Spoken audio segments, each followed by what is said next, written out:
either live by the gun or you die by the sword.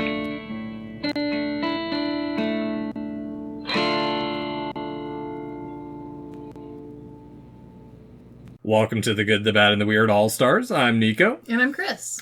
And today, fresh from the Good, the Bad, and the Weird kitchen, I have a nice spaghetti for you guys today. It is nice and bloody with fresh ears.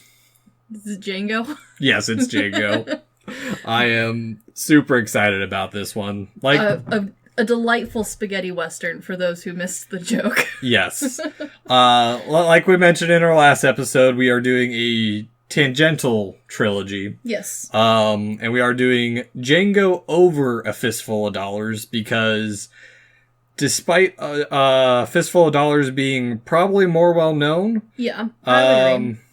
It is almost a shot-for-shot remake of Yojimbo, and this is a chance for us to talk about one of the best spaghetti westerns of all time. Exactly. So, before we get into it, Chris, what am I drinking today? You are drinking a Cowboy's Delight whiskey with a fancy nerd dice ice cube in it. Specifically, a Japanese whiskey. This is true, because this movie's all over the place. Mm-hmm. And because I caught the stomach bug earlier this week, am sipping on some delicious Diet Cola, which I'm sure my doctor does not approve of. But this is close enough to water for me. I'm tired of drinking water. Is that what Midwesterners call water? Diet Coke? Yes. Okay. Diet Coke is just water. Good to know. Yeah. I always am baffled by Midwest culture still. I think Diet Coke is its own culture. It goes farther than the Midwest, encompasses the whole United States, gives it a good old diabetes hug. Diabetes. And we love it dearly. Nice. So, Django is a 1966 spaghetti western directed by Sergio Corbucci. Because, it's Italian. Yes, and This is the best part, though, because I put this movie in, and I forgot to tell my husband that this was an Italian movie. So if you just pop this DVD into your player, it will automatically play with English dubbed over it, which, of course, doesn't line up with the lips. But all of the... he's gotten used to seeing Asian films that are dubbed. Yeah. And so it completely, left his mind that other languages were, a possibility. And so he's watching this, and he's like, why is this movie dubbed over? This isn't a kung fu movie. This isn't a Japanese flick. What are we watching? Yes, and I will get into that in a little bit because I absolutely despise the English dubbing of this movie. I thought it was pure gold. I figured you would. So yes, directed by Sergio Corbucci, and stars Franco Nero. Yep. Lorenda Nisak? Yeah. I watched an interview with everyone pronouncing their names, and, I studied Italian for several years. I'm not gonna lie, some of these names even escape me. Well, some of them are also Spanish, because... Yeah, there was also several Spanish actors. Yes, including Jose Bodaldo, Angel Alvarez, and Eduardo Fajardo. I think so. J makes an H in Spanish, right? I think so, yeah. Yeah, we try and get close. As close as we can. So, Django follows a drifter, which surprise sounds very familiar to a previous film, who carries a coffin behind him and is accompanied by his a mixed-race prostitute companion. Oh, you found that phrase too? Yeah, I ran into that one as well. Yes. He runs into a lady friend, and she follows him around like a stray dog. Yes. And as he enters a town, and he messes with the conflict between a gang of Confederate red shirts and Mexican revolutionaries. Yes. Boy, this plot sounds familiar, Nicho. Yes. It is a very looser adaptation of Yojimbo. Yes. This one, I definitely see how this is more of an inspiration than, Fistful of Dollars is, a direct translation. Yes, exactly. This one definitely feels like hey, I loved this movie, what if I messed with it? Yes, and that's exactly why I wanted to do this one over A Fistful of Dollars, just because Yeah.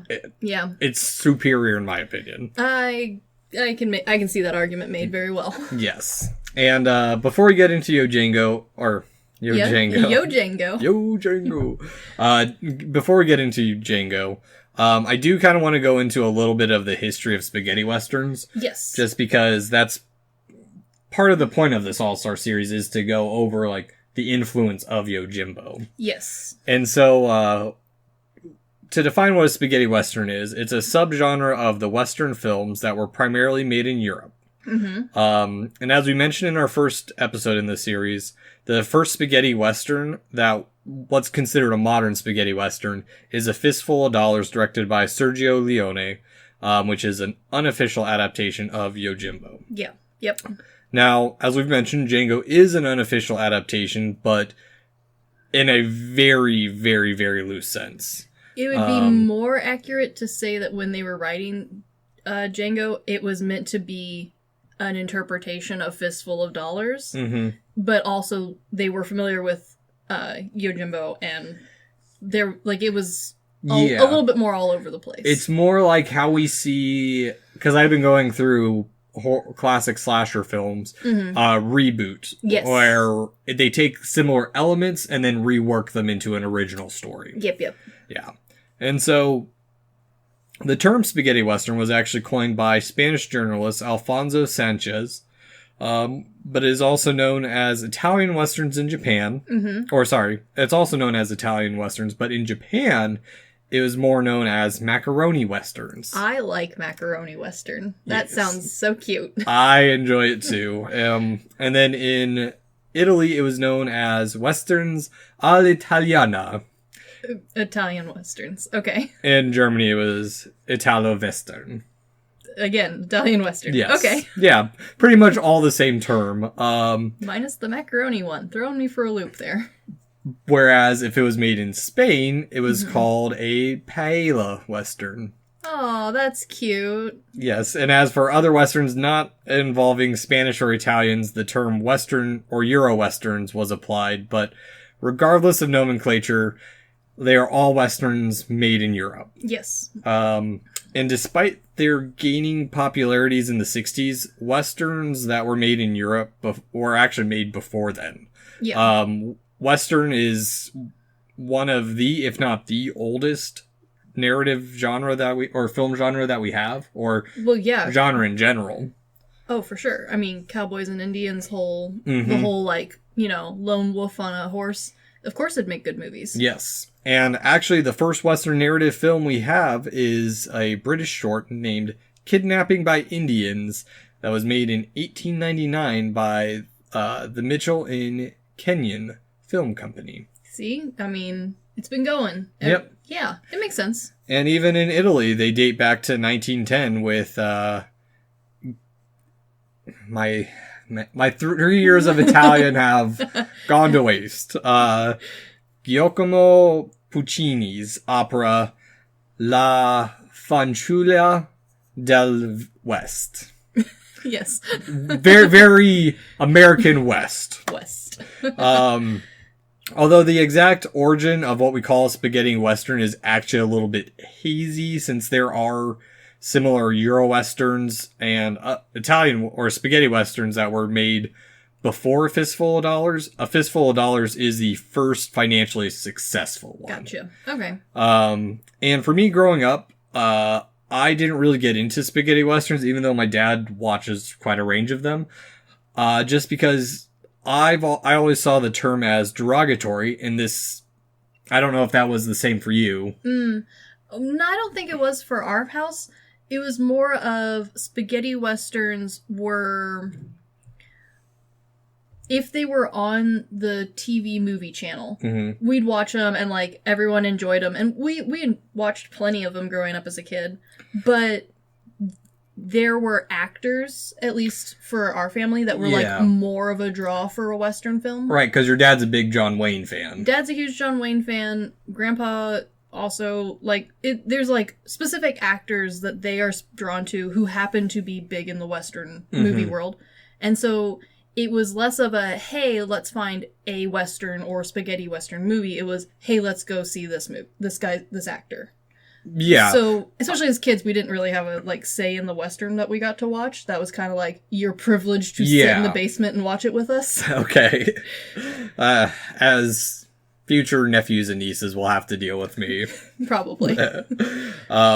But this, for me, I think I know exactly where the derogatory term comes from.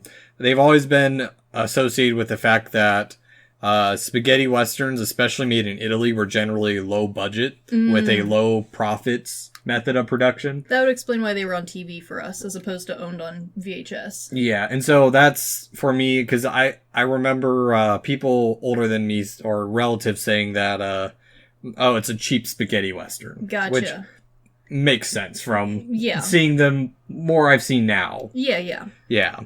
And so, two common elements that we see, like in Yojimbo, are that there is a wandering hero who joins an outlaw gang and joins or opposes outlaw gangs. He's very, very much an anti-hero. Yep. And often is paired with a grumpy sidekick. Yep. That is normally or commonly portrayed as an older man. Yes. And usually the, like, person they get stuck with is, like, someone from whatever scenario the stranger is walking into. Yeah. There's only a couple, I think, that, like, especially if they were, like, recurring character movies, where, like, the partner came along with them on the tag team adventure. Most of the time it was like, oh, I befriended the barkeep. Yeah, and it's kind of... Which, I mean, we see the same thing in... Like, the good, the bad, and the ugly, I'm thinking of, like... Eastwood's character in that very much is the grumpy old man and the hero. Yeah. Because, Yes. Yeah. I mean, and there's definitely plenty of ones that tried to break that mold or, you know, would take a spin on it. But, you know, for the most part, a spaghetti western is the definition of what I think most people nowadays think of when they think of westerns or older westerns. Yes. And, as well, spaghetti westerns tended to be more graphically violent in nature, as well as more sexually charged. Definitely, plenty of tall boobied women. I love corsets put on way too tight and pushing them up way real high. Just tit shelves to hold stuff. Rest your head on. And so, since these are westerns, of course there is a love interest. There's gotta be. And at this time there was actually a shift where many of the love interests were portrayed by Latin women over the traditional innocent maidens of classic westerns. Yes. Very much the fallen woman for the outcast. Yes. There's also a bit of a shift in the spaghetti western world also away from the traditional American westerns. Like you said, the female lead who was there to be the love interest was always kind of the damsel in distress classic princess sort of character. Whereas the spaghetti westerns, a lot of the time, the women, while still damsel in distressy in their own, very much in their own right, tended to lean towards the feisty character, even if they didn't do a whole lot. Yeah. It was more of a common trope to have, you know, this fiery, hot woman who fell for the lone stranger, as opposed to the proper lady who, you know, was whisked off her feet. Yeah, it also kind of falls on a little bit of the racial stereotypes of the spicy Latina. They definitely leaned into that one. Yeah, and I mean, to be fair, this is in the 60s, so the sentimentalities are changing. Oh, for sure. I mean, most westerns have reached a point where, like, they've reached that level of history where it's a little fishy. It doesn't fit well with today's political or cultural standards. No, and it's also very super stereotyping each person. Like, you're supposed to be able to tell from, like, a glance who's who, but it's to the point where I think spaghetti westerns in general could, you know, get a rebranding and do really well, because there is a lot of potential for the story type. But yeah, these older ones, boy, do they lean into that stereotypic play on just about everyone they touch. Yeah. And this is actually about as far as I want us to get into spaghetti westerns and westerns in general, just because that is a big rabbit hole, and that is it. I mean, those are episodes in themselves, and I just wanted to set a stage of the history of where Django appeared. Especially because Django arguably helped form Westerns and spaghetti Westerns in a huge way. In a way that I don't think a lot of us, like, because every time I bring up this movie to people, they mention, oh, Django. The new but they're one. they're thinking of Quentin Tarantino's Django. Yes, or there's even a couple of other movies that have Django in the title they came after this movie. Which I'll actually get into way later on, because that's a big thing as well. But yeah, this movie in particular was very influential to those movies. But yeah, for some reason, it's managed to get a little bit lost in the sands of time, despite being popular when it was released. Yeah. So...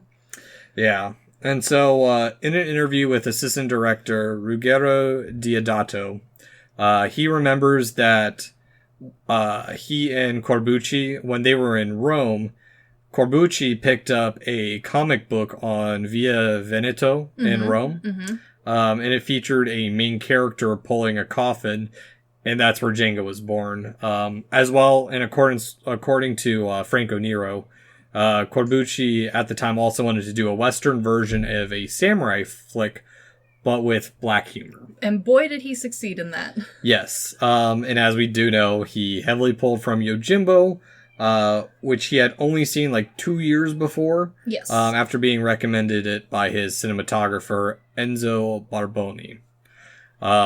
As well, Corbucci had actually been working on another film called Ringo and His Golden Pistol, and he left to pursue Django instead. Yes. As well, things that I didn't know, but maybe Brian might have caught on to. Yes. Django is actually a reference to the Belgian-born Romani-French jazz guitarist and composer Django Reinhardt, who was the first major jazz talent to come from Europe, apparently. And it's kind of a play on words, actually, with his name. So, that Django was famous for being paralyzed in his fourth and fifth finger. I figured you would know some shit about him. Yeah, so it was not just, like, a good name that, a jazz person, a jazz personality you can easily, like, warp and portray onto this caricature, but also it was a bit of a play what happens later in the movie with the paralyzed hand. Okay. Interesting. I did not make those connections. Yeah. So also, hard to play jazz guitar if you've got two paralyzed fingers. That sounds like a pain. I know very little, so I don't have much of a say. I mean, it just feels like that would, but I mean, he was incredibly good at it, so it must not have slowed him down too bad. I mean, Def Leppard's drummer learned to play with one arm. That's true. So I guess doesn't really hold him back too badly. Yeah. And so, as well, Django was also made specifically as a rival to A Fistful of Dollars. Oh, yeah. To the point where they're like, who can we get for the main character who looks like he belongs on the front page of that movie? Okay. Yeah. Let's figure out who that is so that we can be like, haha, look, we also look cool. Exactly. And so, before we get into it, if you haven't seen this movie, I do recommend watching it in Italian with subtitles. Yes. You watched it in English with the subtitles that actually translate to what they were saying in Italian. Yes, I did. Which is how I watch... Okay, in my defense, this is how I watch every foreign film. I always watch it with the subs and the dubs on. Mm-hmm. Mostly because I like the dubs. I like hearing... Because it is a very different way of translating than having a written text.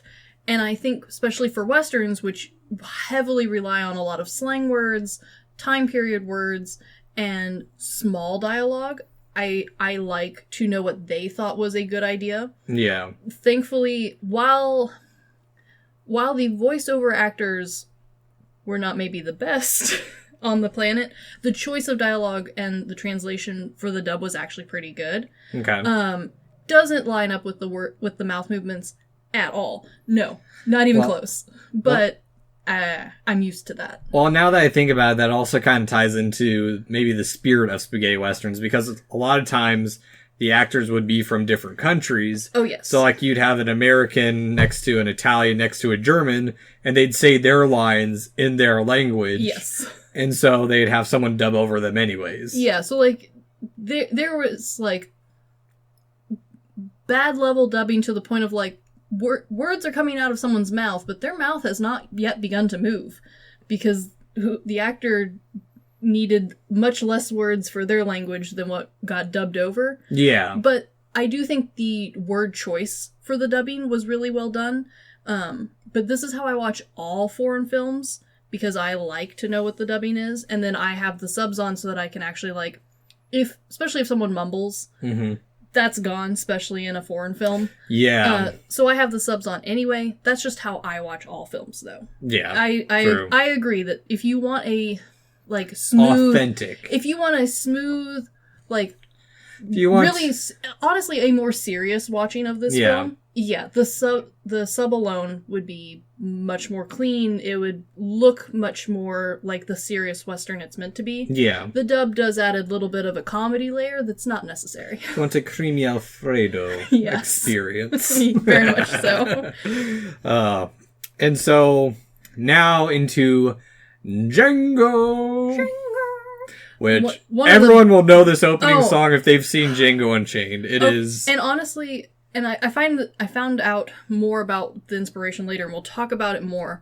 But especially if you're a anime nerd like us, watching the intro of Django is like watching the intro to a really dope Western anime. Mm-hmm. It's so badass. Oh yeah. And so Django opens up very much like Yojimbo, with a focus on Django's back and his feet. Yes. Who... We're going to say his name from the get-go, even though he's not named until like 5 minutes in. We're going to call him Django, because what else are we going to call him? It's not Yojimbo, where it's important we don't hear his name until like a third of the movie. Exactly. And so, but what to our surprise is he dragging behind him? A coffin! Bum, bum, bum. And like, he's like God, it makes me think of like some... goth kid who's trying way too hard. Yes. And I also like that at the beginning of Django, just like Yojimbo, we get a attention to detail to the character's outfit and his appearance.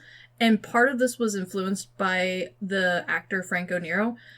He requested that his character be done up in black because it reflected his own family name, Nero meaning black. Yeah. And they were like, now that you mention it, that would be pretty cool if he was in a black trench coat. Yeah. And so, despite being theoretically set in, like, Arizona, New Mexico-esque area... Yeah. We don't get a hard location on this. We're close to the Mexican border. Theoretically. Yeah, so it could be Texas. I mean, that's half the border there. That's true. But we don't get a hard location. It's that, solid western desert vibe where there is no landmark. Which I like. I like the forever western, like, landscape that, like, where is it? No one knows. What time period is it? No one cares. Sounds like a lot of the towns in the Midwest of, like, one of the towns that's, like, 10 minutes away. Yes. And it's a different time era. Yes. Yeah, no, so the Midwest also has this problem, and it is a study that I would like to look into one day. But, like, especially the, like, set idea of a Western, especially a spaghetti Western, arguably more so in spaghetti Westerns, is this almost Twilight Zone place where time doesn't really exist, location doesn't really exist, you're in your own little, like, island floating in space. Yeah. And the rest of the world doesn't matter. And the fact that there is no real towns anywhere nearby doesn't matter. The fact that this man is wandering through the desert, dragging a coffin with 2 ropes, wearing all black, doesn't matter. But it's cool. Yeah. No, and I love those settings. Mm-hmm. And honestly, they're not much of a thing anymore.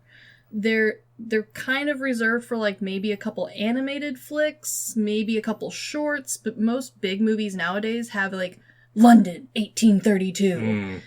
Or, like, somewhere near the Mexico border in Texas. Like, we're given a general location at the minimum. older films don't care. Do you want it to be in New Mexico? Sure. Do you want it to be in Texas? Why not? It's more about setting than actual location. Exactly. Yeah. And that is something I love about these old films. And this film does it beautifully. Yes. And so, side little tangent here. Yes. Franco Nero was actually not the first pick for Django.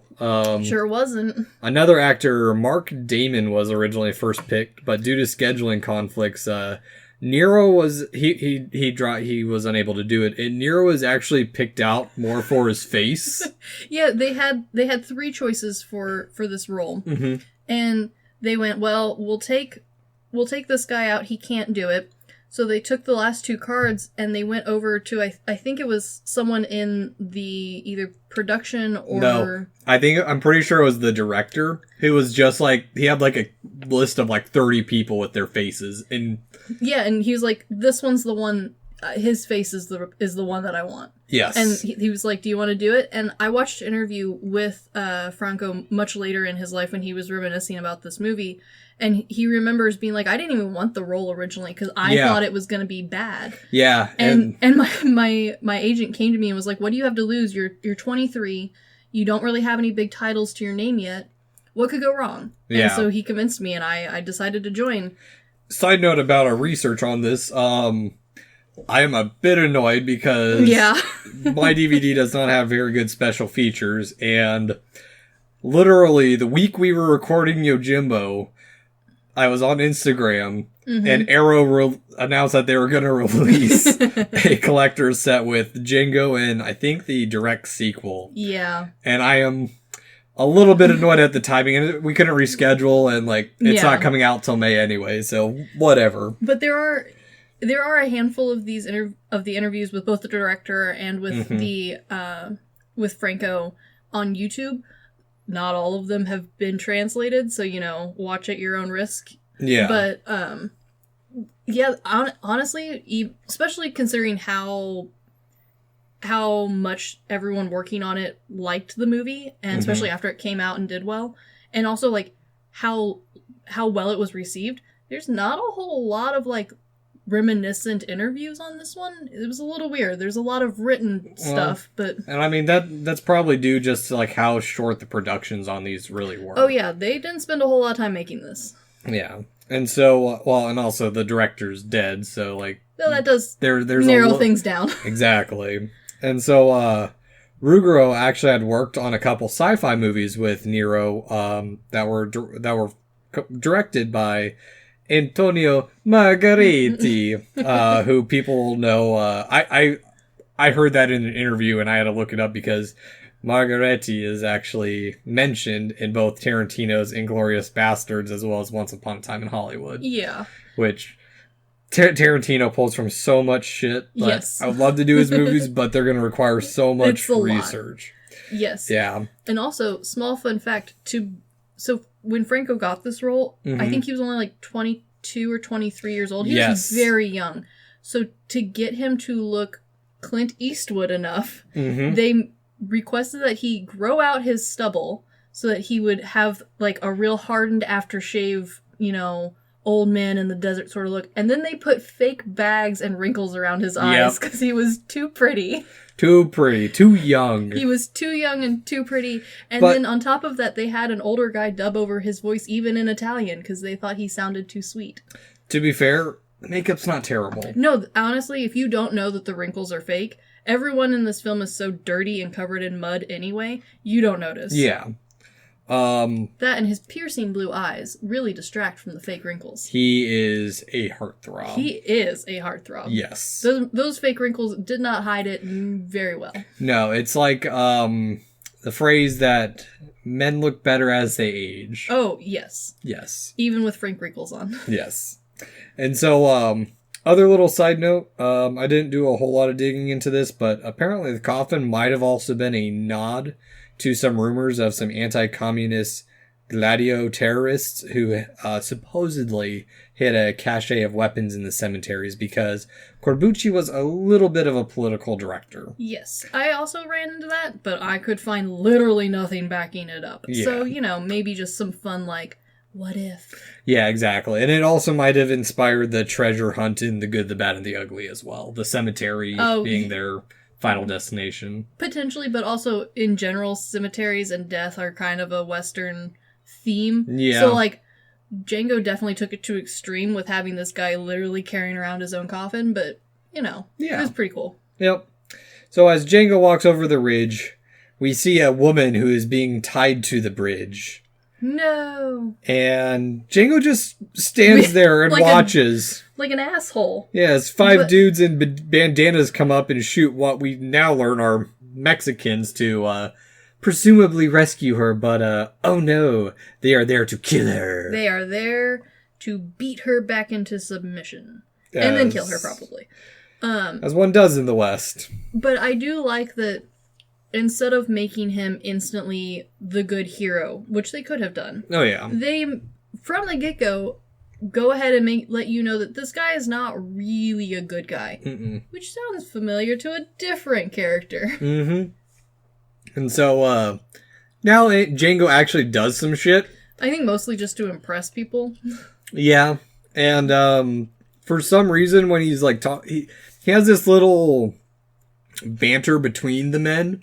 Yes. And I don't know if you noticed, but at one point in the movie, or at one point when they're talking back and forth, one of the guys all of a sudden has a red hood on. Yes, I know that he didn't have before, which is great. Yeah, the editing in this one is... It's rough. It is rough, but it's not as rough as I thought it was for how quickly they made this. No. And for, like, especially for a spaghetti western that they didn't really think was gonna, like, go anywhere. They were making this movie, but it wasn't like, oh, my passion project. No. This was a movie, they were making it, and so there's the hood, and then there's a couple other edits later on that I'm gonna see if you noticed. Yeah.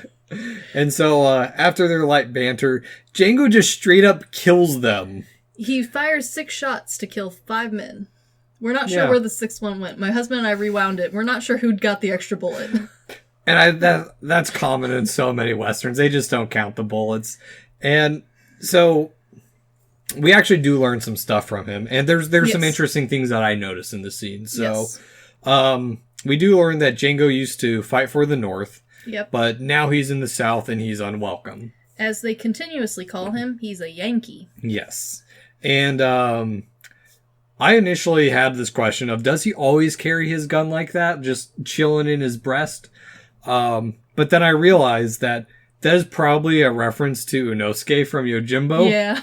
Just like a nice little nod of like, what if it was just hanging out right here? Yeah. Yeah, which is also kind of a nice touch because we're already establishing that our protagonist in this film is definitely not a good guy, whereas Sanjuro was at his core, he's a good guy, but he's a dick. Yes. Yeah. And so, another thing of note, that a lot of us now probably won't even recognize, just because it's kind of been not really lost, but shoved down in the annals of history. Mm-hmm, mm-hmm. The red hoods and scarves are actually a reference to a southern United States white supremacist, paramilitary group known as the Red Shirts. Yes. That were operated primarily from 1875 to the early 1900s. True. But their parallels to the KKK are undeniable. But because of that, it does still work. Yeah. Because if they had been a reference that didn't somehow manage to jump that bridge, they would just look like weird dudes wearing pillowcases on their head. Because the arts and crafts... My husband and I definitely noticed this. A lot of the guys, it feels like the actors themselves cut the eye holes out of their own pillowcases. Because half of them dudes cannot see. It's like that scene in Django. Yes. But because it does translate to an icon that I think even in 50 years from now, people will recognize, it works to get the point across without being like, oh, overtly KKK influences. Because it's clear that we're not like, we're in the South, but we're not the South in the way that like Alabama cousin lover South that we think of. Yeah, sure, that side. Yeah. It's a Western. We're placed in the desert side of the West, but we're still in the South, and we're still dealing with similar problems. Racial issues. Yes. Yeah. Well, and on top of that, I know Corbucci apparently was actually... He did reference clips and reels from KKK rallies that he could get a hold on. Yeah, and you can see those references a little bit later on when we get, like, the whole mob of them coming in. Some of the paraphernalia that they drag around, some of the parade marching is very similar to those if you have gotten to see those historical clips. Yes. And so, at this point, we are introduced to Maria. Maria. Portrayed by Italian actress Loredana Nusca. I have no idea on her last name either. Italian gone to waste. And as one man goes for his gun but is downed by Django in the most dramatic manner. So dramatic. I'm surprised there wasn't the Wilhelm scream. I think it's only not there because they didn't have time to edit it in. Exactly. And so he falls into some mud and is swallowed by the earth. Yes. So now we cut to a desolate town in a saloon within, as we presume, are women of the nights. Not just a desolate town. We soon learn. The muddiest fucking town this side of the Mississippi. Yes. Holy cow. There must have been fresh rain in this select vicinity. Boy, but it's all going straight into the street. It's not going to water any crops. There's no local pond. It's going straight to the street. There's like 4 feet of mud. Maybe it isn't, and I know it's not. Yes. Maybe it's a nod to Kurosawa soaking his streets with water for a day. But it's not. I know it's not, but at the same time, it does give a similar vibe to the constant rain that happens in Yojimbo. It's not a flat town. No, it's not a flat town. It's not an easy town, and it's clearly not a cared for town. Which, for a Western, is a little bit hard to show, because especially since we've got a bit of a muted color palette because it's an older film, even though it's been updated, Westerns in general are brown in color. That's just kind of the general color palette anyway. Yeah. And even if it's a quote-unquote nice town, how do you represent that without being like, look how big the town is? Yeah, it's very much, architecturally looking at it, it's very much the decorated shed. Yes, and I mean, that's what Old West towns were. That's why they all look the way they do, is they were all pretty much like, throw up as fast as you can a box and then put a fake facade on the front to make it look better. It's the precursor to our strip malls. Yeah, no, it actually is. And so that's... I like their choice, even though throughout my research, the number of actors and workers who complained about the mud was real high. Oh, yeah. Nobody really liked working in the mud, but they all recognized that this was a really quick and easy and effective way to show that this town is not a good town. Yeah, and I think the movie was also filmed in, like, November, so it's cold as hell. Well, cold mud is the worst mud. Yeah, well... Not cold as hell, because I think they still film in central Italy, so it doesn't get that cold. No, and they did get to take a break to go to Spain that one time. Yeah. And so, as Django and Maria enter town, they are being watched by a budget Abe Lincoln. He is, in fact, a budget Abe Lincoln. Where once in the bar, we learned that Maria is not welcome. No. But Django gives 0 shits. No fucks given by this man. Demands a room and even pays one of the other women for her room. I love how she's like, oh, we don't have any vacancy. There's like 6 ladies here. There are no guests. There's no like attendees. It's just the ladies hanging out waiting for someone to show up. And they're like, oh, no. The rooms, we have no more rooms. Well, I am actually curious about like the capacity of hotels back in the day. Just a lot of it was like, hey, Sarah down the street has an extra room she puts up in the summer. Yeah. Yeah. I don't think there's like, unless you were a big town, why would you need a hotel? Yeah, and I mean, this is probably set before the standard codes, so like we don't... Oh, for sure before standard codes. Yeah. And so, or even initial codes. It was just, as long as it doesn't fall down. Even then, I think you might have been okay. I've actually run into a couple projects. I think a lot of them were in, like, Texas, where the AHJ, which, for those who don't know, the AHJ is the people who allow us to build. They give you the A-OK. Yes.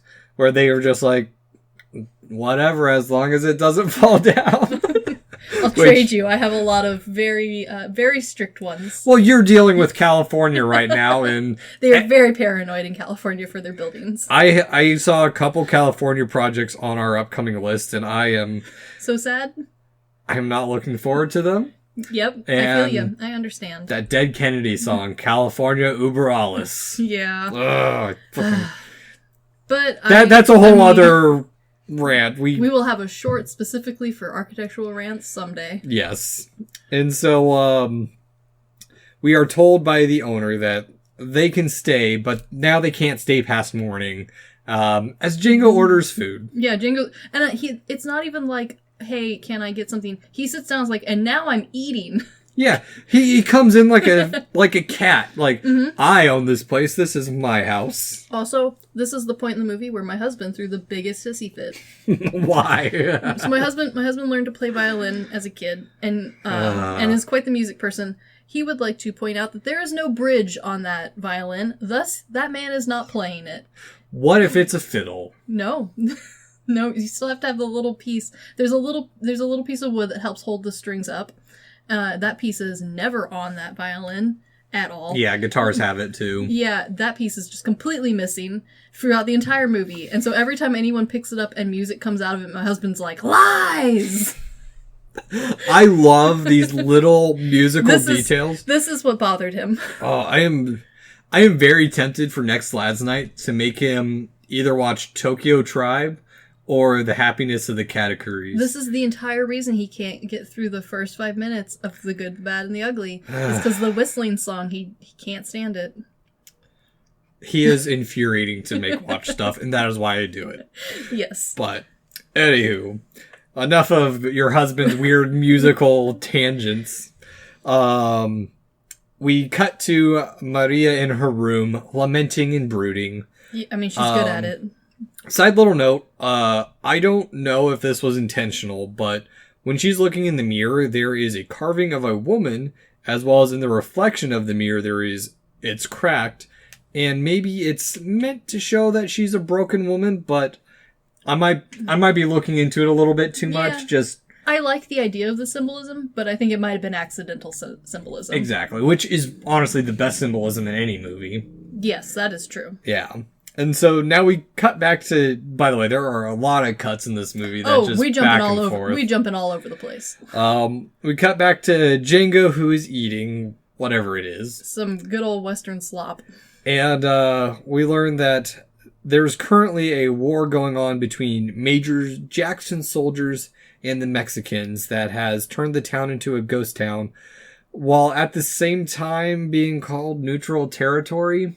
I think this is meant to be like the strip where everyone meets in the middle, sort of like no man's land. The town has become no man's land, which is why there's only... Okay, the only ones making money there are the ladies of the night and the bartender. Okay, that makes a little bit more sense. Yeah. And so while as he finishes eating, a woman approaches Django, the woman he bought the room off of, and when she keeps digging about the coffin, and he says, supposedly... Oh, sorry, there's actually a little bit more before this. The bartender is the one probing, and Django warns him not to probe any further and figure out who he is. Again, we see elements of Yojimbo, a ghost town, main protagonist with no background, albeit the town is actually no man's land and not the stage front for the warring gangs. No, yeah. We also get our, little innkeeper / bartender. Yeah, the cranky old man. We get the cranky old man. And now Django is approached and immediately exposes a little bit about himself, that inside the coffin there is the body of the man named Django. Bum bum bum. Yeah. And so while they're sitting there, who enters but good old Abe Lincoln himself?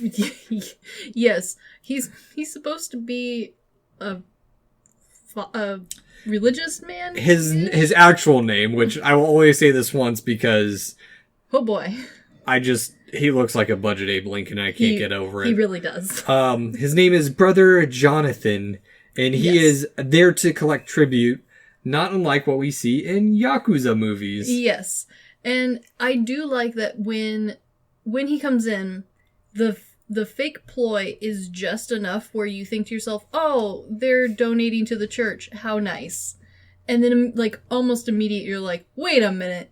This is a bad holy man. Yeah. This isn't a true holy man. He's also got a red scarf. Yeah, but you could make the argument of like, oh, but what if? And it goes away quickly enough, but I like the little play. Exactly. And so, at this point, the Abe Lincoln wannabe approaches Django. I'm not gonna not say it. That is exactly what he is. Yes. He approaches Django, who spits a cork in his face. Very rude. And, he just kind of leaves. Yeah, I mean, I like that there's no, like, wow, this person on the side is going to suddenly do something. Much like in Yojimbo, all of the bad guys are caricatures. Yeah. And the friar, father, brother, the religious man, he's also like an extreme caricature, but instead of being a visual one like we saw in Yojimbo, everyone here is like a typecast. Okay. So we get the father, the religious father who comes in but is actually corrupt and helping collect money for the terrible man. Yes. As opposed to having special lumpy man who thinks he's really strong. Actually, yes, you are right there. Except he is maybe a hair more intelligent. I would like to think he's a little smarter. Yes. And so the woman who Django bought the room from goes off to her room to change and warns Maria that for some reason they know that the Major is on his way. I guess it's because, they're collecting money for him, and so he's coming to pick it up. Oh, right. No, what happened was the barkeep and inn owner told him that he doesn't have all the money. And he says, yes, better get it quick. You better tell that to the Major. Yep. That's why. And so, from this, Maria was the one who... We learned that more about Maria. Mm-hmm. She is the one who ran away from them to the Mexicans. The traitor. Who the Major hates solely for the color of their skin. Yes. We learn very quickly that the Major is a terrible man. Yeah, just hates people for the way they look. Yes. Also, as we learn later, has many more similar to Yojimbo, like, gang leader style things as opposed to, like, military colonel. Yeah, I actually didn't make that connection either. He is very gang leadery, as we'll go through once we get to those scenes. And so now we cut back to Django at the bar, who asks for some cards. He's gonna play solitaire by himself. And we're back again to Maria. Oh, Maria. As she looks out the window and we hear gunshots as we're told that Jackson is apparently shooting Mexicans who refuse to pay his tribute. Yes. It's also, this scene's a little bit of a... I apologize if you can hear the cars. I live somewhat near a highway and people rev their engines. It is beautiful outside. Gotta go ride our motorcycles real loud. This scene where the colonel is... He's not just punishing people, he's using them as target practice. He is more like shooting a caged animal or releasing an animal on a safari. Like, yes. It's the bad safaris you hear about where it's like, I've released 2 deer onto this acre of land. Go get it. Yeah. Yes. So he's letting people go as they run away in, again, the desert, so there's nothing to hide behind. Mm-hmm. So straight line running, and then he just, like, target practices them. Well, and so there's a couple things that are important to this part, is we learn that he is cruel. Oh, very. But not only that, but we learn that he is a good shot. Very good shot. And it's implied that he's somehow involved with the red shirts, despite not openly wearing any red. So we can assume he is potentially actually part of the military. Yes. Or was part of the military. Yes. And so Honest Abe comes in to inform Major Jackson that an interesting man has come to town. Oh boy, and by interesting man at this point, I assume Honest Abe means literally anyone has come to town. Well, and as far as we know, Django is the only out-of-towner in this whole movie. He might be the only out-of-towner in this whole world. Yeah. And so back in the hotel, Maria is warned to lock herself up somewhere as Jackson is on his way. Because, again, she deserted, and we've seen his sentiment to other people. So that probably won't go well. Nope.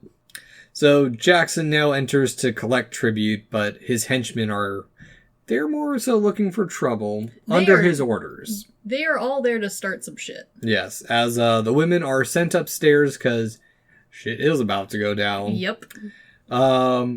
Which is a nicer version of the corralling of the geisha in Yojimbo. Yeah, it's similar. Yeah. It's very similar. Again, elements reworked. Definitely. Yeah. And so, they question him, that his men were found dead, which I have questions on this, because... How did they notice so fast? On top of that, if no one survived that shootout, how do they even know a Yankee killed him? That is a good point. Yeah, I don't know. There's a lot of plot holes in this movie, but... Yeah, but honestly, like, again, especially if you take spaghetti... And I do think spaghetti westerns in general are meant to be taken in, like, the bubble world, where it's gotta be the only other guy in town. I know, I do know why. Yes. They know because Abe Lincoln looking bitch. Yes. Mentions that he saved a harlot who betrayed her race. And he saw them come in and they were out there to go and kill her. You could logic your way through that loophole, I suppose. Yes, but initially it feels like a loophole. It does a little bit. But we also learned that Jackson was just transferred to the front after the American Civil War. Yes. And as they prep their guns, Django acts and disarms Jackson while killing the rest of the men. Just shoots them. Similar to Yojimbo squaring off. Yeah, I mean, I do like the similarities too with... Proving his worth. Yeah, and also his adeptness with his weapon. Mm-hmm. Yojimbo's sword... A lot of people were surprised by how quick the sword fighting was. Mm-hmm. You could make the same argument for the gun scenes in this movie. Yeah. The actual important gunfights, pretty damn short. Or any westerns in general. Yeah, especially the ones where the main character is supposed to be the best with a gun on the plate. Yeah. It actually does make me think of samurai duels and like the quick draw style. Very much so. This one, I think the only reason this one kind of loses a little bit of its weight with the quick draw impression as opposed to with Yojimbo is because we have so many gunfights to go through. Everybody's shooting everybody in this film. Yes. And so, as well, Django now taunts the Major to bring the rest of his men. Yeah. As we learn, there are 40 more. At least 40 more. Yeah. So I have questions about that, counting that. I do too. As we find out later, I'd argue that that's more than 40 people. Yeah. And Jackson vows that he will be back. And Django tells the innkeeper not to use his casket as he goes upstairs for a blanket. Yes. And as Django enters the room, Maria obviously has the hots for him because, of course, it is Franco Nero. He is a dreamboat. He is a dreamboat, and also the only not scumbag that she has probably ever seen. And the not scumbag qualifications are real low. The least scummy. He is the thin layer of pond scum. He is the top layer of pond water. Yes. And so, they exchange a little bit of words, but he's like similar to Yojimbo, kind of doesn't really seem that interested in anything other than himself. Yep. And so, we cut to the next morning as Django brings his coffin out to the giant-ass log that is just chilling there. Someone put a log in the middle of this road, and that's where it stayed. And Django continues to be that mysterious anime hero. He really does. As the owner tries to give him up to leave, while Django keeps saying he's not alone. He has the power of friendship by his side. His dead buddy's gonna help him. He doesn't say friendship, it's just... No, but it feels very anime-y. Yes. And so now enter the red shirts, and the Major alongside them with the Abe Lincoln bitch. I like how they're called the red shirts. None of them actually wear red shirts. They wear red pillowcases on their head. Mm-hmm. Not a single person in this movie has a red shirt on. I'll get into that in a little bit. So they're also burning red crosses. Of course. And at this point, we do see the Major don a red scarf too. Pulls it out of his back pocket. Show his solidarity. And it's one of those scarves that, like, they're not keeping you warm. They're just there to, like, decorate your coat collar. Mm-hmm. Yeah, it's one of those. It's a fashion scarf. It is a fashion scarf. Fun fact about the Red Hoods in this part. They actually came about because the people that they normally wanted to use as extras were too busy on other projects. And the only ones available for other projects with Cinecittà or my Italian's awful. The production company were deemed either too ugly or not menacing enough. You can't be a bad guy. You look too nice. Yes. And so they put pillowcases on their heads. Yes, exactly. Oh, I love that. Worked out well, though. Honestly, I think it's more effective than if they had been actually wearing red shirts. This is scarier. Bunch of dudes wearing weird hats coming at you. Yeah. Yeah, no thanks. Exactly. It is great. It is iconic. Yeah. And fun factoid, yes. Because I went down a little bit of a tiny rabbit hole because I've been busy the past month. Yes. The Burning Cross actually originates from Scotland. Yes. And it was a declaration of war as well as a method to rally the clan members to defend the area, but was not actually adopted by the Ku Klux Klan until 1905. Yes. So it is a relatively new symbol. It is, but that is exactly where they pulled it from. Oh, no, that's exactly where they pulled it from. But yeah, weird little history bits that most of us don't really know.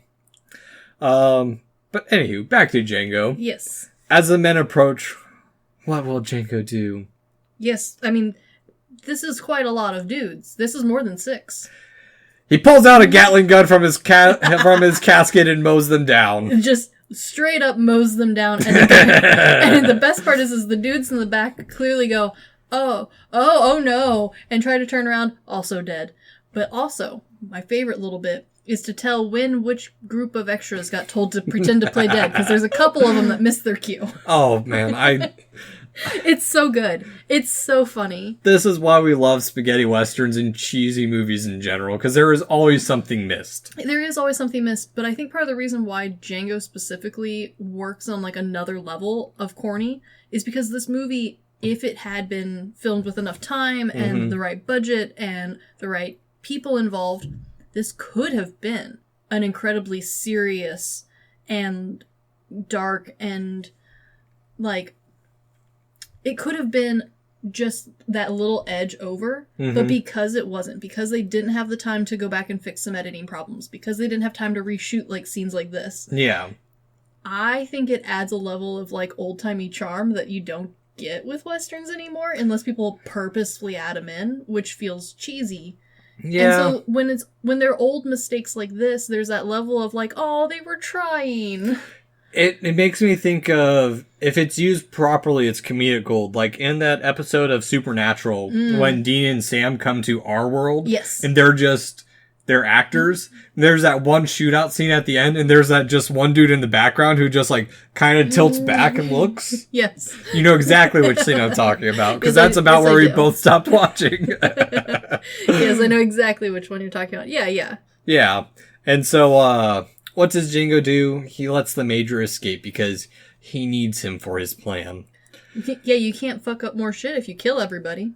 Yes. And so this is actually a part I actually really, really like about Django. And that is because despite having two gangs like Yojimbo, the biggest difference that we already have now between Django and Sanjuro is that Django is a man of action. Yes. And he's the one doing all the shit instead of having the gangs fight it out. Yes. I agree. I think Django is a more muscle as opposed to brain. Yeah. Whereas in Yojimbo, it was very much a, what if I, poke a stick here, poke a bear here, what happens? Yeah. Django knows what's going to happen, and he's just here for the time. It makes me think of that meme of the dude poking the dead body. Do something. Yes. Yeah. Oh, that's an old one, too. That is an old meme. But, anywho, so now we cut to a cemetery where Django looks at a grave of someone important to him while the innkeeper is digging the grave for everyone. Yes. Playing the role of the innkeeper as well as the coffin maker. Gotta do double duty in this town. Yeah. And so we cut back to Abe Lincoln, who has come back to the town to harass the women. It really has. And not even to, call them harlots or hussies. He's just there to be rude. Yeah, he's there to ask them why they're sheltering Maria, which sparks a cat fight. Oh, it does. And like I said earlier, this town is covered in 4 feet of mud. Yeah. And so this cat fight turns very quickly from oh my gosh, she slapped her, into a full-on mud brawl. I will say Slip and sliding. I am glad it's short-lived. Because, as I was telling you with the movie I watched last night, the remake of Female Prisoner Scorpion. Yes.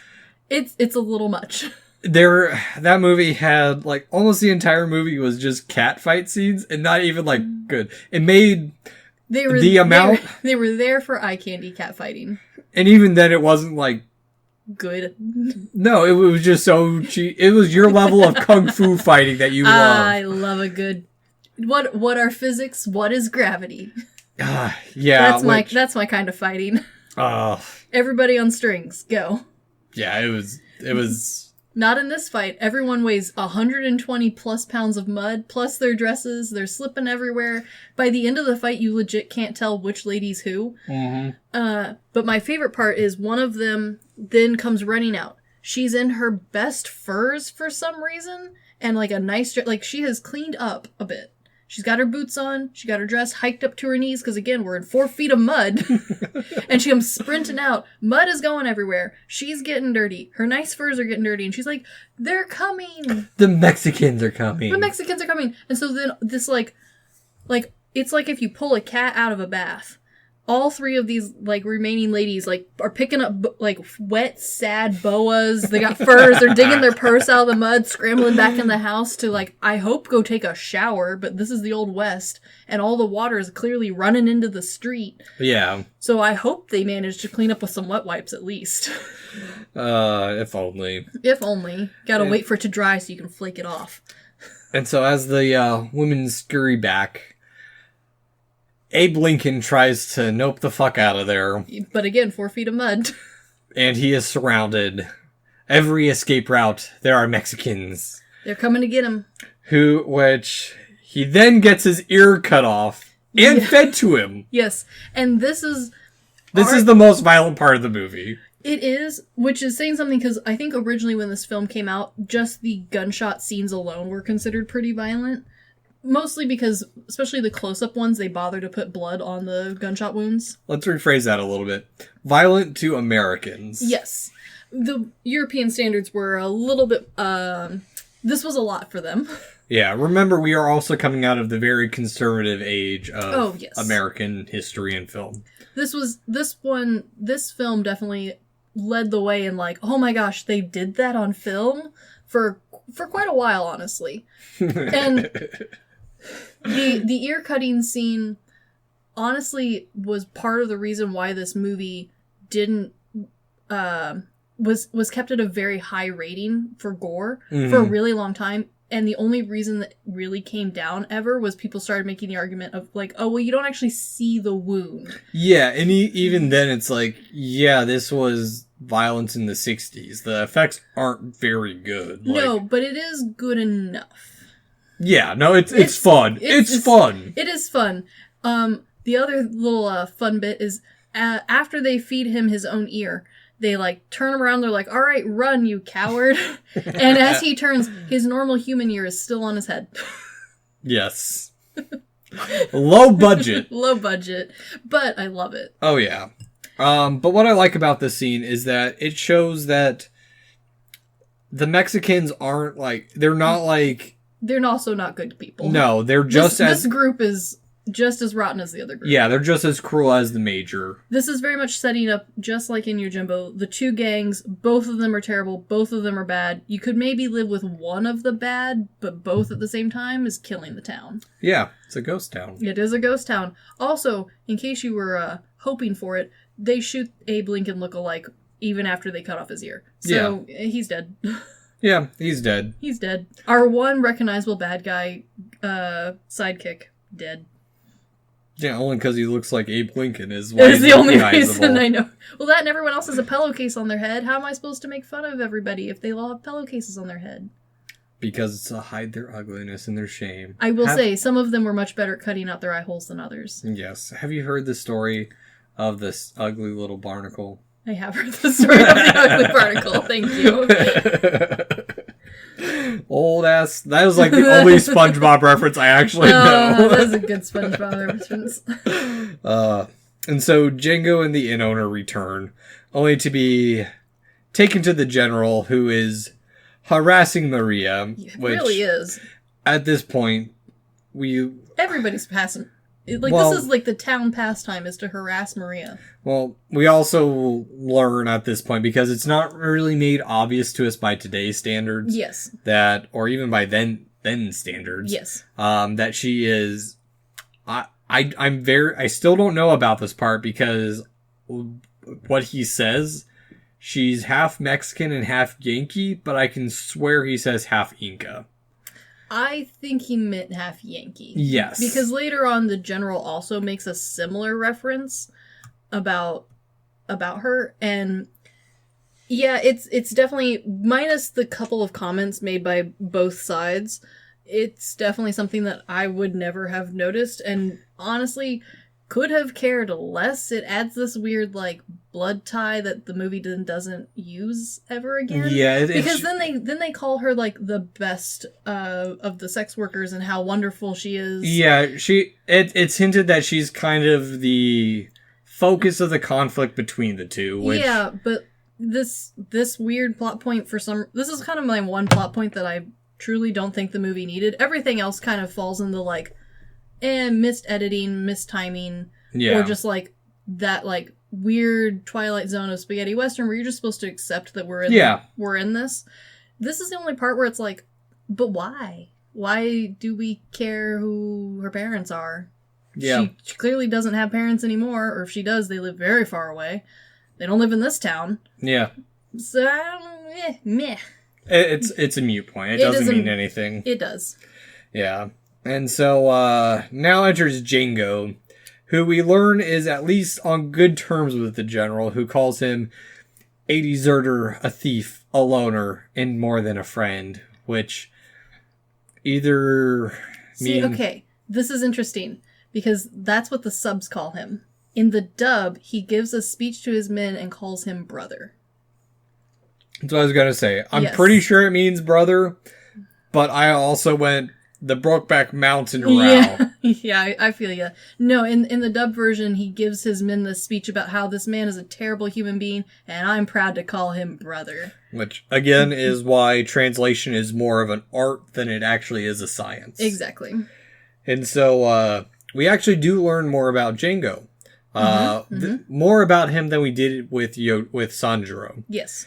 And we learned that their characters are drastically different, which is why another reason why I wanted to cover this over a fistful of dollars. Fair. Django is undoubtedly an outlaw because technically he's on the run in the frontier because he's a deserter. Yes. While Yojimbo, as far as we can surmise, is just a lordless samurai. Which... not quite the same. Wanderers for different reasons. Yes. And so, the innkeeper reveals to the general that Django has just killed all of Jackson's men. All of them. And that he has helped and that this has helped the general as he is also on the run from the Mexican official. So he's not facing a two-pronged front. Yes. So when asked how he did it, Django whips out his Gatling gun. And is like, boy, if you just have one of these, it's so easy. And demonstrates it on the bar's collection of booze. Which, let's be real, nobody's bringing more to this town. That was all the booze. This is the second movie in a row where they have massacred the alcohol. All of the little green bottles are gone. Moment of silence. Over. Oh, yes. Because you know they were making that out of whatever was in the middle of the street. Ugh. That's why it's all in those green bottles. He's just picking up dirty water and calling it alcohol. Ugh. But Django and the general are now concocting a plan to steal gold from a local fort in order to buy more Gatling guns. And when they said gold, I was like, oh, that's cute. They're going to go pick up some gold. No. They mean like a shit ton of gold. Why does this fort have so much gold? Reasons. Plot.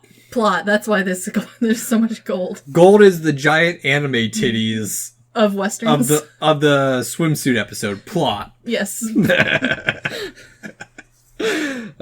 Too many anime references today. But this movie is very anime-esque. It is. I wouldn't be mad if they made it into an anime. I mean, we'll talk about that later. Yeah.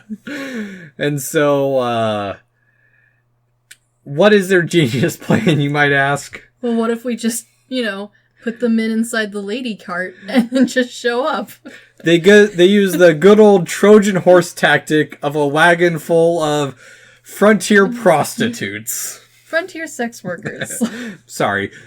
Politically correct sex workers. Yes. And I like how they're like, oh, it's such a dumb plot point because it shouldn't work, but it does. Because it's not even like, oh, we've brought along a few of the ladies as proof that there's more ladies inside the covered wagon. No, there's no ladies. There's just a covered wagon and the bartender up front driving it up the street, and they're like, oh my gosh, they're here, the boobs are here. In somewhat of a reference to another Tarantino movie, it is quite factually a pussy wagon. Yes. Yes, it is.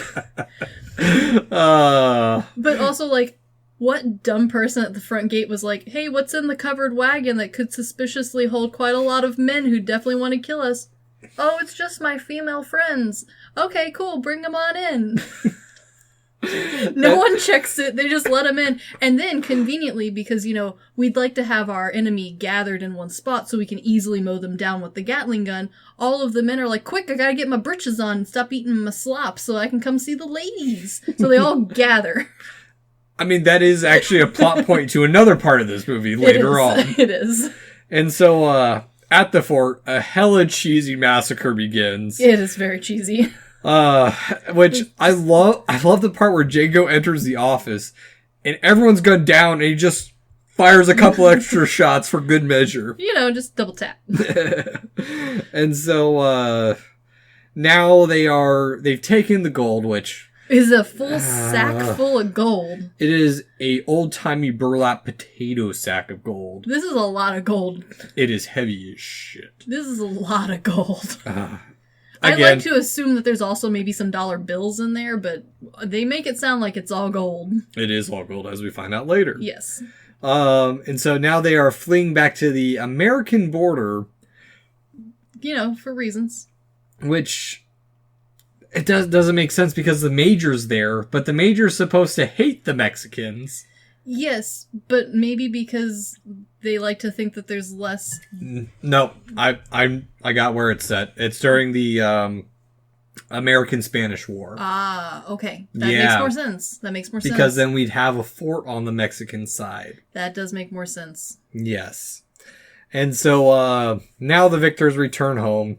Django wants his share. He wants to get out of there as soon as possible. He's like, give me my gold so I can leave. But General Hugo wants him to stay and promises him all the glory of being on the winning side of the revolutionaries, which makes me think that the rest of the Gatling guns are fake. Yeah, probably. I think they're fake. They're fake. They're totally fake. He's honey-dicking them. Totally. But now they have gold. Yes. Well, which, I don't get this point, because Hugo shows them where they're going to keep the gold, and instead of keeping it in the bag, he pours it on the ground. Maybe to make it harder for people to steal it, because then you have to, like, bother to shovel it into your pockets? Yeah, I don't know. I don't know. Also, the place they choose to keep the gold, the quote-unquote incredibly safe and secure location, is like a rundown brick and mud shop, and he's like, it's a fucking donkey shed. It is literally the donkey shed. And he's like, look, there's only one door in or out. That door is held together with spit and dreams. If I breathed hard enough, the door would fall down. And so, Ricardo, one of the men, we cut back to the bar. Yes. Is harassing Maria, which, like you said, is their pastime. This is the town, like, the town sport is harassing Maria. Which Django defends her and proceeds to beat the shit out of him. Which shows he has a little affection towards Maria. More a little bit. Honestly, more of a fatherly figure. Yeah, it's kind of a weird affection because he clearly doesn't disdain her, but he also clearly doesn't like her. Yes. I think it's like stray cat level of like, I will permit you to look at me. You're good enough. Yes. I also kind of wonder if maybe it was supposed to be a play on like he himself isn't sure how he feels or how to act upon that. Because again, he's a wanted man. All he really wants is his gold so that he and his coffin with his dead self can get out of town. He doesn't have time for feelings or emotions. He can't get attached. But like that could also just be reading into it way too far. No, I think you're onto something a little bit there. I think he is... Because one thing between the Yojimbo and Django is we do learn a little bit more about Django. This is true. This is true. He's a little bit more of a rounded character. Which maybe plays into a little bit more in later on in the movie. And we were revealed more of why he's acting the way he is. Yes. And one little bit, the cheesy first-person viewpoint of the camera action and cutting back between the first and third person. If I remember right, Corbucci actually did the handheld camera work for this sequence. Oh, cool. Yeah. And so the fight ultimately ends with Ricardo falling on a random pickaxe because it's the West. Exactly. It's not a Western with a little bit of mining action. Get your hands off my gold. Mining them deaths. I mean, yeah, let's be real though. What type of Midwestern town or Western town isn't a Western town without a mine somewhere? So you gotta have your pickaxe. You got the bar. We got our girls. We got our piano that's all beat up and run down. Someone's banging away on it. It's always an upright. We got a non-working violin. We got a non-working violin, and the only building you see the inside of is either a cell or the bar.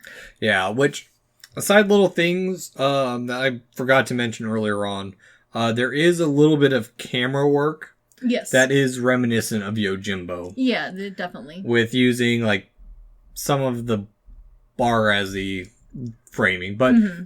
It's not as heavy-handed, though. It's not, and that's also partly due just to how American architecture is compared to traditional Japanese architecture. Yeah, let's be real. There's not a whole lot of framing to do in a big open room. And we deal with a lot of mass walls, and at that time there weren't window requirements. No, and also, with it being the Old West, and this being the saloon, there is a specific look to the inside that we have to maintain, and that includes 2 windows in the front and one of those saloon floppy doors in the middle. And there's not a lot of room to play with that, because the second you break that, it does play a little bit of a trick with the audience as to, like, where are we? What is that? Why is this room different? Again, with spaghetti westerns, you really have to play into this, like, fake universe that they are forever in, so that way you don't have to explain something. The universe explains it. Yeah, exactly. And so, Hugo, which, by the way, the general does have a name. Everybody has a name. Most of the characters Yes, have names. Most of the characters have names, but honestly, they don't use them very often. No. Just Maria. So, the general proceeds to gift Maria to Django, but he refuses her for another woman. Yeah, he picks a random lady, and he's like, you'll do. Albeit also a more Hispanic-looking woman. Yes. Which we find out later, arguably on purpose? Because up in the room, there is fuckery afoot. Yes. Which, yes, there is. Full out, that is one of my newest favorite phrases, and I stole it from the gentleman. That's fair. There is fuckery afoot. There is fuckery afoot, because unlike Yojimbo, who just outright refuses any bribery that could be given to him, unless it's like money, let's be real. That's all that man wanted. Django has his eyes on the prize. He wants that solid stack of gold that's hidden back there in the donkey shed. But it's guarded by 3 men. Well, even before that, because we know he's planning something, because while he tells the woman to undress, he's like, stand there, don't move. He sets his plan into action because he's using the undressing woman as a ploy to distract the men on the ground while he carries his coffin across a walkway. It's such a freaking anime scene. That has a giant fucking spotlight on it. I hope you noticed that spotlight. It is so... Also, the distance between point A and point B that he is using his coffin as like a board to walk across, not that far. No. He could have like arguably stepped it. But it wouldn't have been as cool. Good job to him, because an undressing woman next to a window. It was solid distraction technique. Very good. Very, very good technique. Very good technique. I would have fallen for it. All 3 of the guards down there fell for it. Yes. And so, again, because we've already discussed this, the place where the gold is held, terrible location to hide the gold. Yes, because what is He just drops in from the ceiling. He drops in from the chimney, which, to be fair, chimneys back then, if you could fit through it, you could fit through the whole thing. Oh, yes. And we're also under the impression that, like, this is pretty run down. There's an argument to be made that this chimney probably is a little bit too big than it needs to be. It's probably not built very well. Yeah, why not? Yeah. And so, he sets up his machine gun to shoot at the door as he blasts an escape hole to steal the gold that is now in his coffin. And again, we're in a Western, so what does he blast that hole in the wall with? 4 sticks of dynamite tied together with twine. Yeah, which I love this part because it's in a way, so over the top. In a way, he huffs and he puffs and he blasts Hugo's men down with his Gatling gun through the door, who just keep running and lining up. As they're being shot down, the horses are running behind them, unaffected by the fire. My husband noticed that. Because the horses take off from behind, and clearly the path that they have laid out for the horses to safely pretend to stampede through is right in front of the door so the camera can see it. Because we're not going to reset up this whole stage, and it's muddy as hell. And my husband's like, all them horses are dead. No, they're not. No, these horses made it. They're just now running free in the desert. They're magic horses. Magic horses are fine.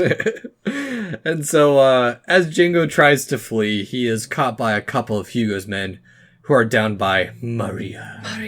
Who seeks to flee with him because she can't live with the Mexicans and she can't live with the racist Southerners. I can't blame her. Sounds like a shit place to live, lady. Yep.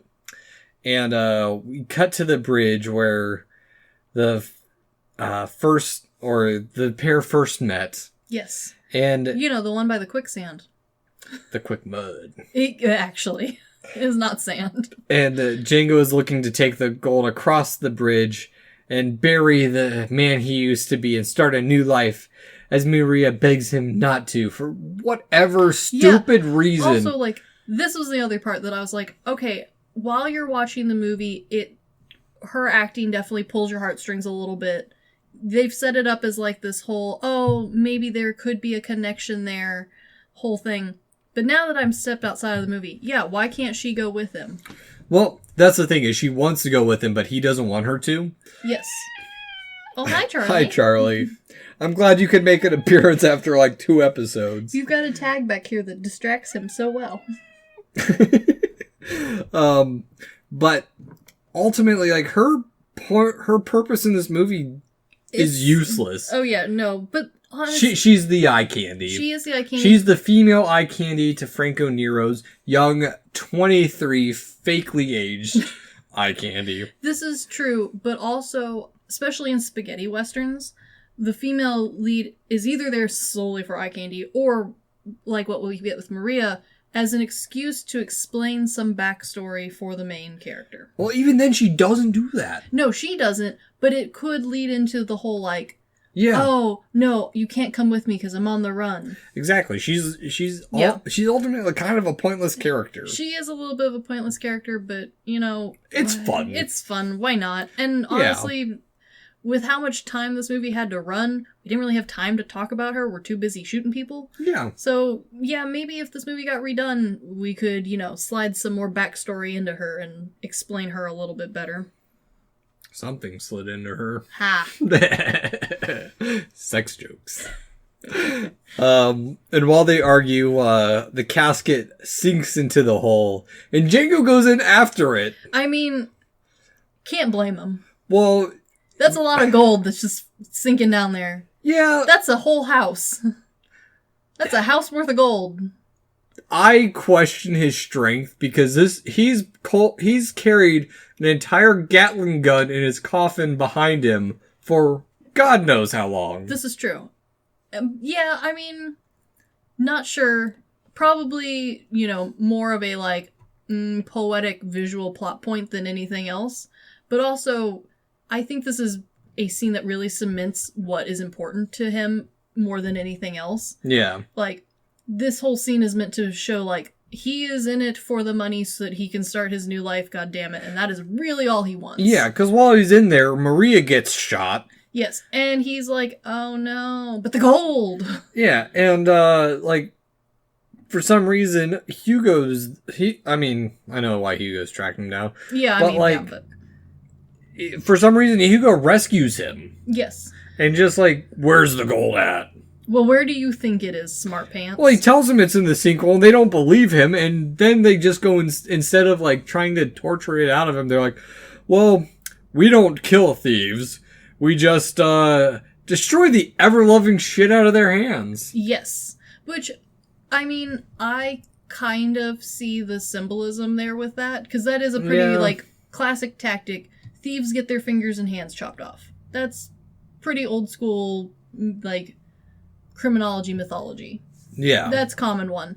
But also, have I heard of them taking an entire stampede of horses and having them run over your now beaten to bloody pulp hands? No, that one's new.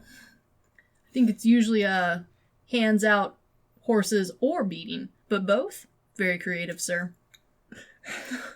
I just had a horrible not horrible, just stupid connection, that taco shell commercial.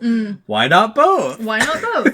That's what they did. They're like, we could beat his hands to the point of broken, or have horses do it for us, but why not both?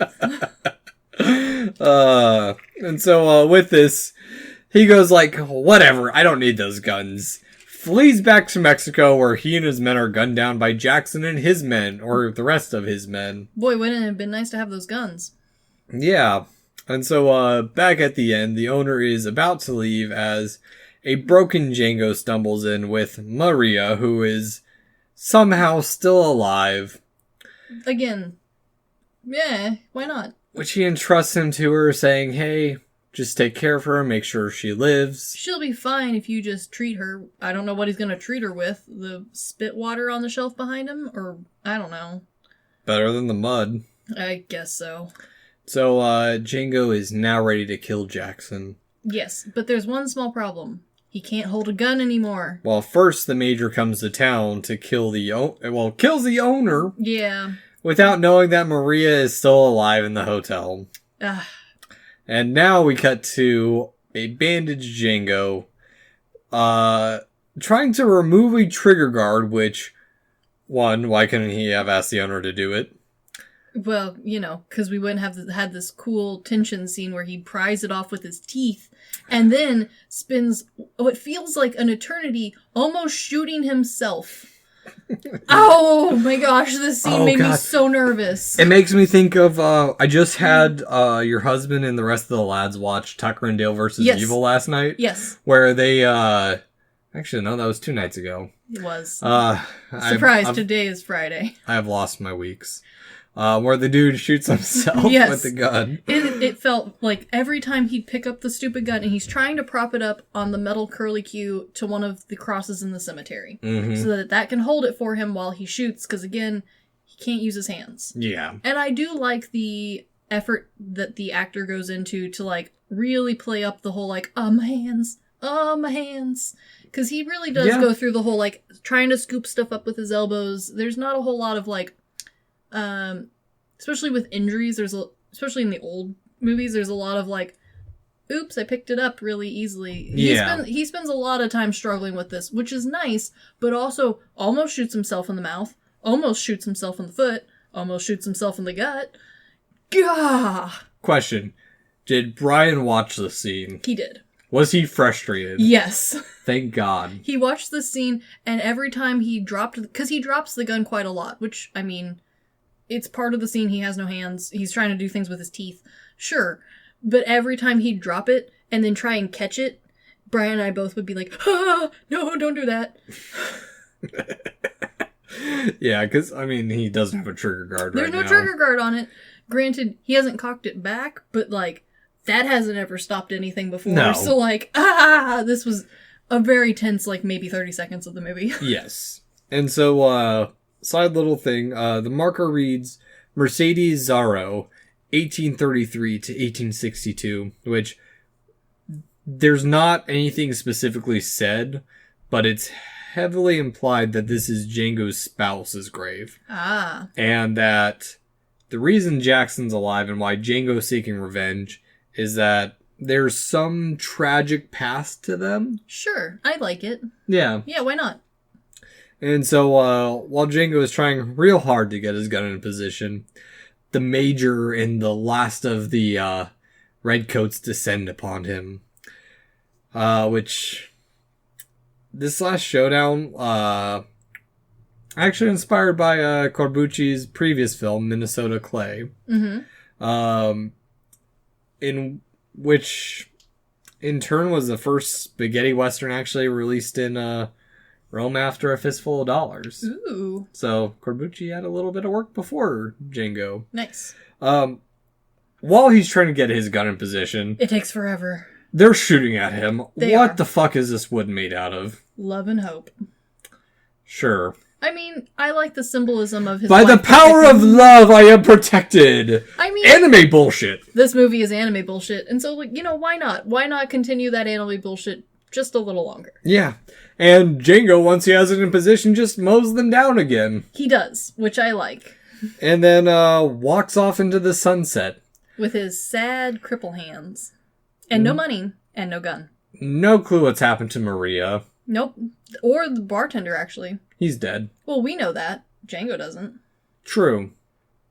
The movie ends with nothing. It does, but death. Just death. Movie, it starts and ends the same. Just death. You are not wrong there. And so, with the movie ended... Yes. The legacy of Django. Oh, there is much. Django originally was not received well. By critics. Critics were not a big fan of how bloody it was. But from what I read, they had quite the cult following from audience. Well, exactly. It developed a cult following because in general, like audience, critic-wise, it was not well received. And this in part was due, for the time, the level of violence. It was pretty violent. And I mean, the ear scene's pretty gruesome. We spend a lot of time looking at his sad cripple hands. And they are pretty bloody, and they're pretty convincing for the time period. Pretty mangled. Yeah, they're pretty mangled. Pretty gross. It actually received a ban in Britain, by the British Board of Film Censors in 1967, which they considered it so violent that it could not even receive an X rating. Yes. And then they spent several years, much later, trying to release it. Which And- it didn't even get a release until 2004. Which I think it got a theatrical release very limited in 1998. no, that was when it went back to the film board. Gotcha. Okay, yes. Yeah. And they were like, "Oh, I don't know, it's pretty bad." Yeah, they're like, we're still gonna keep the 60s rating. It's not even gonna be released. And like they even in 2004, Yes. they overturned it because they're like, well, maybe we overreacted a little bit in the 80s. But they still were giving it like it. I mean, This is the same film board that let the original Last House on the Left get an X rating, which shows a girl pissing herself and murder. Yeah, this movie, while gruesome for the time period it came out in, for sure, no doubt. Yeah. By 2004, no, not even. Yep. Which, again, it's also getting a re-release on Arrow, which I am still slightly annoyed about. Yeah, I feel you. It's just the timing. It is. Because I could have had that little bit more of information for this episode. And so, actually, even in Italy, this movie received an 18 certification. Yeah, it was really gruesome for the time. But it was actually successful in Italy. Yes, it was. They liked it. And so, Django had a very short run in the United States. Yeah.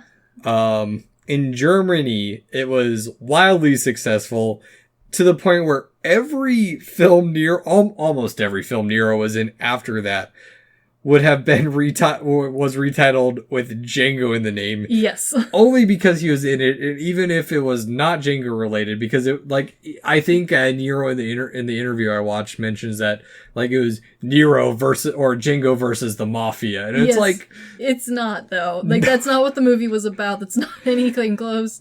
But yeah, it was incredibly popular. yeah. And as for the birthplace of Yojimbo, Japan, Django was released as a remake of Yojimbo and as a sequel to A Fistful of Dollars under the title Continuation, Wilderness Bodyguard. Wilderness Bodyguard. I like that I title. love the continuation part. I do too. I do too. Mostly because I could see, especially with how influential Yojimbo had been, how too easy it would have been for audiences to have been like, hey now, this is really close. Well, it's not even like Wilderness Bodyguard Part 2 or Wilderness Bodyguard 2 Continuation. Continuation. I want more of that, though. I want some stupid movie to have that.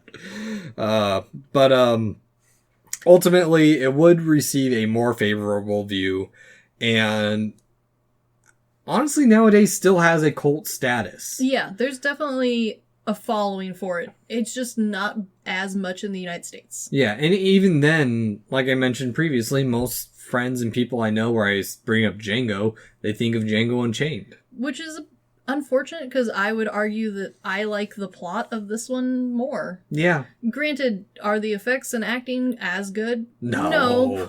But no. There's a lot against it for that. So I think if you liked Django Unchained, you need to watch this movie. Fantastic. But yeah, I think it was something that got embedded into European culture much quicker. And unfortunately, partially due to its limited release and partially because of the spaghetti western title, it didn't quite take root in America as much as it should have. Yeah. I think maybe eventually it will, though, especially with the amount of references that especially anime culture makes to this. The amount of characters who drag around something that resembles a coffin that holds a gun in it, there's so many. There's a lot to that, and I'll get to that in just a couple minutes. Yes. So, as well as, it's probably one of my favorite things about this film. Because Yojimbo is an unofficial adaptation, Django is an unofficial adaptation of Yojimbo. Django, in turn, has more than 30 unofficial sequels that only copy elements like how Django copied elements from Yojimbo. Yeah. None of them played by Franco Nero. Nope. There Even though he did go on to play a ton of other westerns. Yeah, well, there is actually only one official sequel in 1987. Ooh, that's much later. Called Django Strikes Again. Dun dun dun. Which, to be fair, he's still only 40 in that movie. No, I mean, for westerns, prime age. Yeah. Like, that's the beginning of his western career, arguably. Yeah. As well, I'm actually quite excited for this because we are seeing finally another official sequel. Ooh. With Nero reprising the role. They actually began filming either early or late or early 2020. Mm-hmm. Early late 1920 or 2019. Mm-hmm. Mm-hmm. That's good. That's promising. But it was put on hold because of the pandemic. No! Yeah. Well, hopefully they come back to it, because I honestly really do think that this movie and this character being revisited with today's technology and budget, really good. Oh, yeah. And also, Sky Group and Canal Plus are developing a TV series. Again, this would be a solid TV series Yeah. plot. He's just blank enough, but he's got enough backstory. Perfect. Nero's not going to be in that one as far as I'm aware, but yeah. he's an old man at this point, and I'd like to see him as a cameo. Yes. Which, as well as Django is frequently listed on one of the best spaghetti westerns not directed by Leone. Yeah, which I can totally see. Yeah. And whereas Leone's Dollar Trilogy marked the beginning of the Nameless Drifter, Django created added elements of the tragic hero or the wronged hero. Yes. Which we do see in also a little bit in Leone's 1965's A Few Dollars More, but with a more defined moral in Leone's A Few Dollars More, those characters have a more defined moral compass at the end of the day, while Django is a wandering warrior to his core. Yes. And with questionable morals. Yes. And arguably, the root characteristics of Django are something that even in just normal westerns, not just spaghetti westerns, it's really kind of a standard. You kind of expect at least one of the characters to be a jaded, grumpy old man wandering the West looking for revenge. Yep. / gold. Which Django has gone on to inspire other media as well. Oh, yeah. Which we mentioned a lot of anime shit in this. Boy, does it. He has gone to inspire characters in such series as Fist of the North Star. Of course. Cowboy Bebop. Not just characters, a whole town in Cowboy Bebop. An entire episode. Yes. Which is pretty impressive for Cowboy Bebop. Trigun. Obviously, Wolfwood is the spitting image of this character. Yes. And a series I'm not super familiar with, Gungrave. I know a little bit, but I didn't get very far. And there's a whole other list. These are the ones I'm familiar with or so many. Somewhat know. And then that's just the ones that are like someone has come out and been like, yeah, that's where we got this. The list of ones that pull similar elements that either are too loose or no one has come out and been like, oh, yes, that is where I've thought of that. Well, that list goes on much longer. Think of, in Cowboy Bebop, even more so, the main duo. Oh, yes. Spike is the young warrior, and Jet is the grumpy old man. Very much so. With a police past and everything. And all they're really here for is gold and to escape their past. Yeah. And Faye, I'd say, is definitely more of a side character, but Ed is the comedic character. Yes. That trio, same with the good, the bad, and the ugly. Yeah, it's a very common Western trio, which is part of why Cowboy Bebop, while being space-themed, still Western. Yeah. No, it's a cyber Western. It is definitely a cyber Western. And in the video game world, there is a reference in Red Dead Revolver, because of course there is. Why wouldn't there be? And in the game that I know my buddy Wallace had, Boktai, I don't know that one. I only played a little bit of it, and I only remember it because the gimmick of that, it's a vampire hunting game. Ooh, cool. And part of the gameplay is you have to have the game in the sun, and it'll Ooh. determine if it's night or day, and you need sunlight to charge up your weapons. Ooh. It's an old Game Boy Advance game. That sounds gimmicky as fuck. I love it. Oh, yeah. And so, also, the spaghetti western, despite its popularity, only lasted a short while. Yeah, it really did.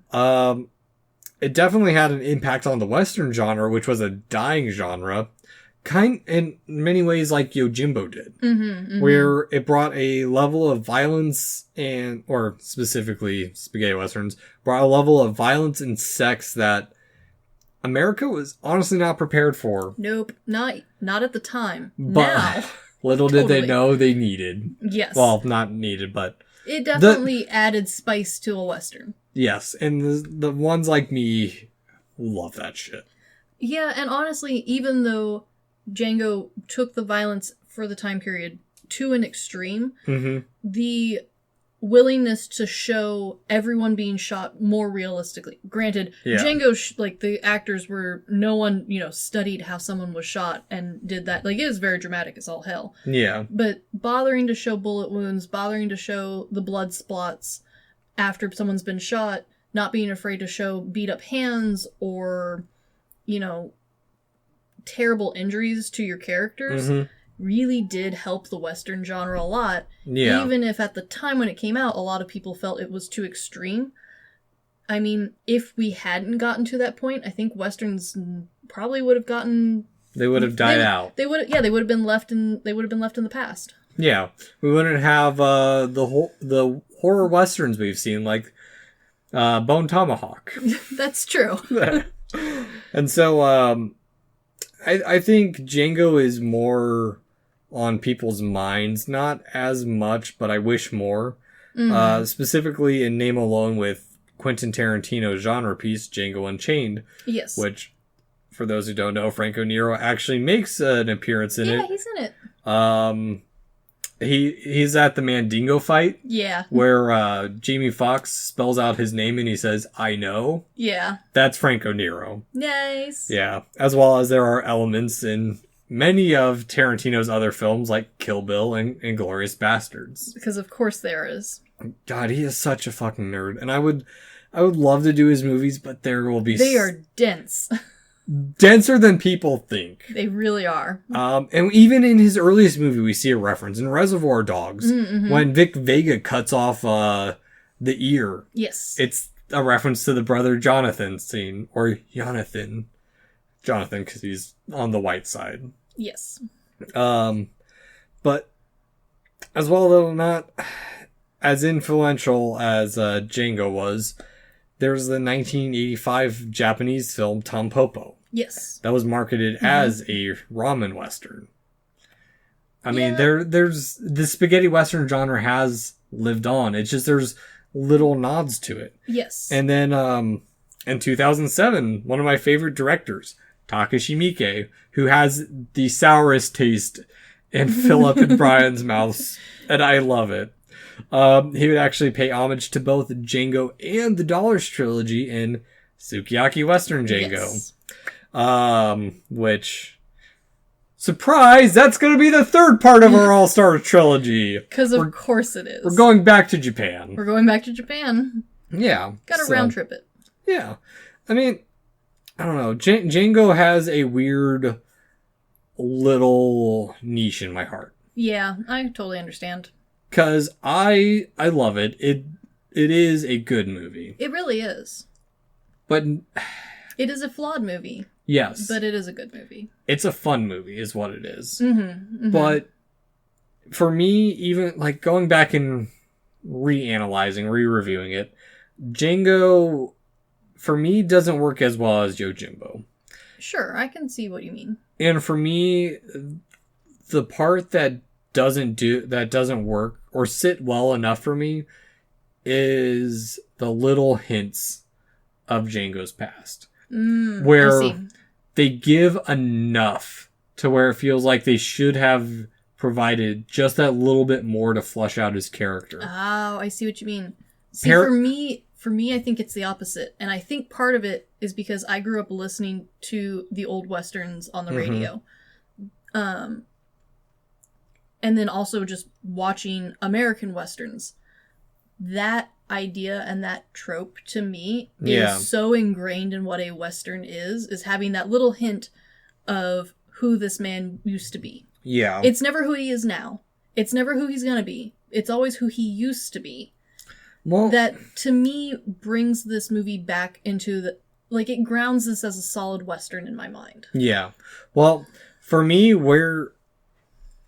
I get where you're coming from. I think part of what doesn't sit well with me currently is the current state of setup films that we've talked about. Yes. Where everything is set up for a prequel or a sequel. Mm-hmm.